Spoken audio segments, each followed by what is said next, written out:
ফার্মগেটের আনোয়ারা উদ্যানের ভেতরে উট আর গরু মহিষের সারি দেখে পশুর হাট বলে ভ্রম হতে পারে, কিন্তু আসলে এগুলো জড়ো করা হয়েছে কুতুববাগ দরবার শরীফের ওরসের জন্য। 25 তারিখ ওখানে আমাদের বড় মাহফিল হবে, ওখানে আমাদের বড় অনুষ্ঠান।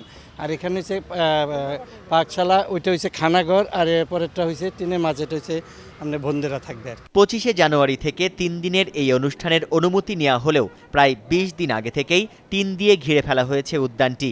সাধারণের যাতায়াতে করা হয়েছে নিষেধাজ্ঞা।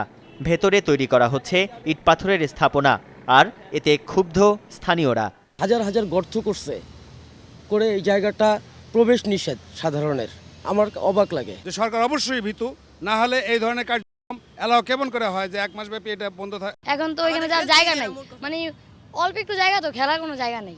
কুতুববাগ দরবার শরীফের পীর হজরত জাকির শাহর দর্শন দিনে পাওয়া সম্ভব না হলেও পরে রাতে গিয়ে তার দেখা মেলে। দূরত্বের কারণে আমরা সুবিধার জন্য আমরা কাছে পাশাপাশি আছি, এখানে কোনো ক্ষতির কিছু নাই, এখানে সুন্দর ব্যবস্থা এবং আমরা পরিষ্কার করে দেই।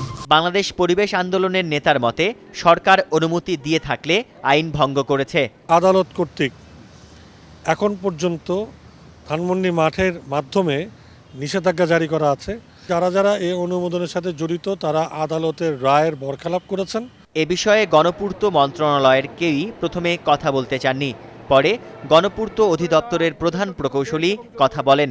অনুমতি চাইছে যে আমরা 3 দিন ওখানে ইয়ারা বসবে, মুসল্লিরা বসে ওয়াজ শুনবে, সেখানে তো সে কোনো স্ট্রাকচার করতে পারে না।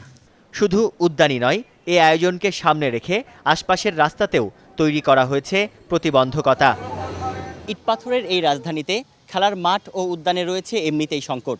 তারপরও ফার্মগেটের মতো একটি ব্যস্ততম স্থানে অবস্থিত এই আনোয়ারা উদ্যানকে প্রায় 1 মাস ধরে টিন দিয়ে আটকিয়ে রাখা কতটা যুক্তিসঙ্গত, এ প্রশ্ন এখন অনেকের।